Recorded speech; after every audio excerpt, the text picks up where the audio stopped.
we recommend that the participants, members of this summit, endorse a statement on the importance of a successful conclusion of the Doha round, because we believe that it will be in the interest of us all. So the only real and effective assurance against protectionism will be to successfully conclude this Doha round. This is what I meant at the beginning of this presentation. I do believe that we do need to think everything in a different way. To think, as you say here, out of the box, and really to give the importance to the Doha round that we have to give. And of course, talking about services, but at the end, to finally come to a conclusion in this very important process. We do believe that this is going to be for the well-being of the world and for the well-being of the participants. Thank you very much. Thank you, Mr. Secretary.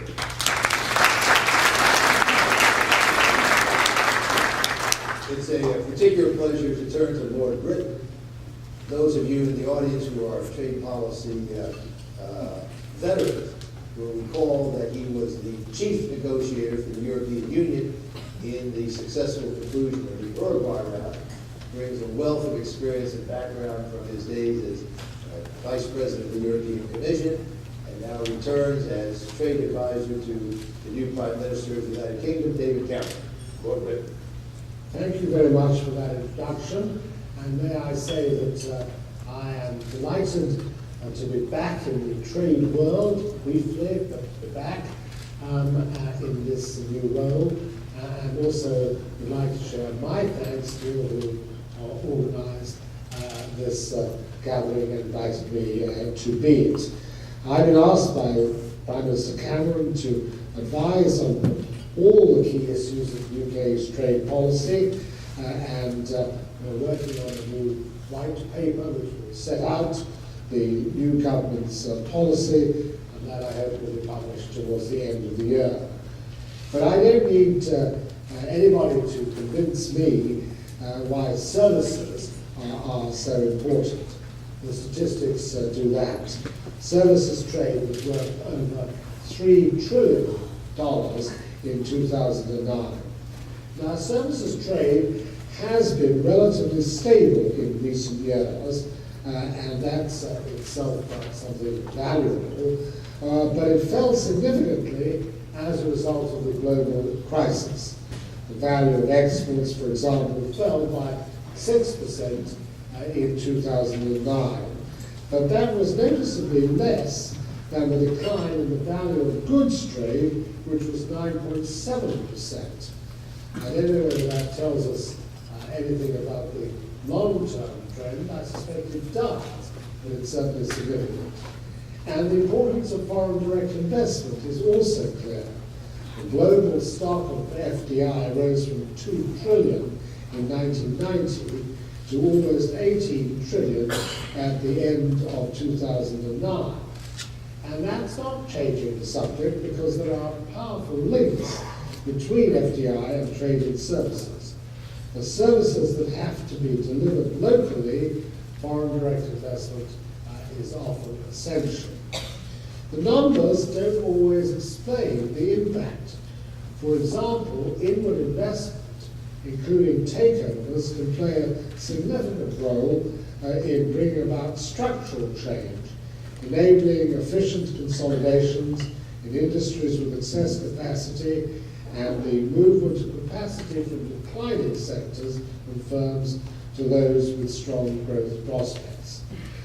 The British government places trade in the very centre of our foreign and economic policy.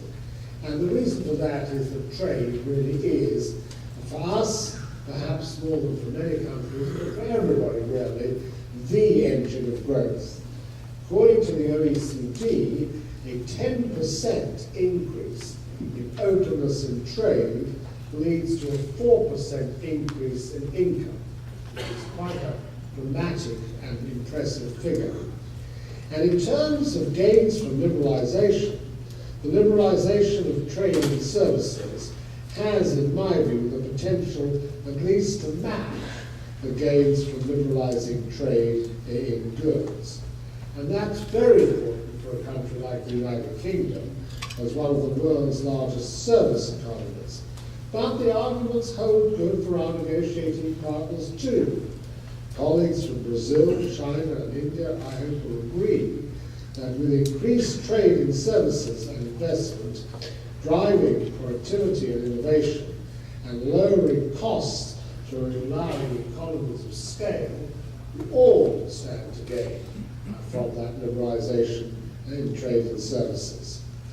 Services, trade and foreign direct investment actually, though, face considerable barriers. With the decline in tariffs, the relative importance of non-tariff barriers to trade has increased. As services and FDI can be more vulnerable to non-tariff barriers, this provides an added incentive to focus our efforts on tackling such barriers. Open markets and economic integration are our best tools for increasing global economic welfare and reducing poverty.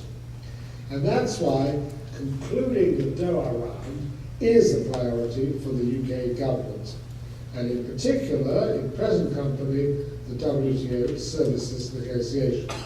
So it is one of our government's top priorities to see the round concluded as soon as possible. We need to see a substantive outcome which delivers commitments which are useful and meaningful to our economic operators and which provide a spur to growth for the wider WTO membership.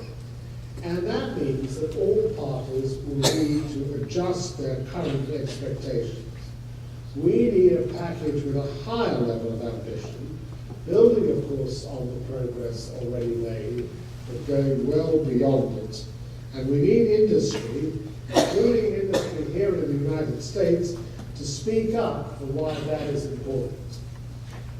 You were kind enough to refer to my role in the Uruguay round, and I vividly remember that one of the key reasons why we were able to bring that round to a successful conclusion was that industry was standing up and hollering loud, knocking at the doors of government, not being prepared to accept excuses, and saying that it was absolutely essential for governments to crack the problems that were facing them and come to a successful conclusion. And I hope and believe that industry can play, and the services industries in particular, a similar role in energizing and focusing government's attention to give this an adequate priority.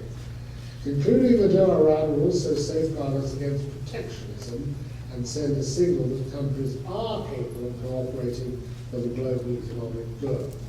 Now, we've been lucky, if lucky is the word, in that the protectionist pressures which many people assumed would come to the fore at a time of economic recession have been moderate in their impact, and the resistance to them has on the whole been rather successful. But that should not, again, make us think that that's so forever and in the future. We still have to resist those pressures. And the G20 has an important role to play. As I see it, we need to make real progress in Geneva ahead of the Seoul G20 summit, so that leaders can set out at Seoul the way forward to concluding the Doha round. We must all live up to our responsibilities and make a contribution that allows us to make the most of the window of opportunity in 2011. In my experience in past rounds, there's always a tendency to say, right, this is the last chance, this is the window of opportunity, to miss that window and then go on to the next one, and it goes on for years and years and years. I think we really have to avoid that this time. I can't say that this is the unique opportunity and that if you don't do it, something dreadful will happen. But I think that there is such a thing as negotiating fatigue, and not only fatigue on the part of the negotiators, but a fatigue on the part of those who send the negotiators into bat. And that's why I do think that we really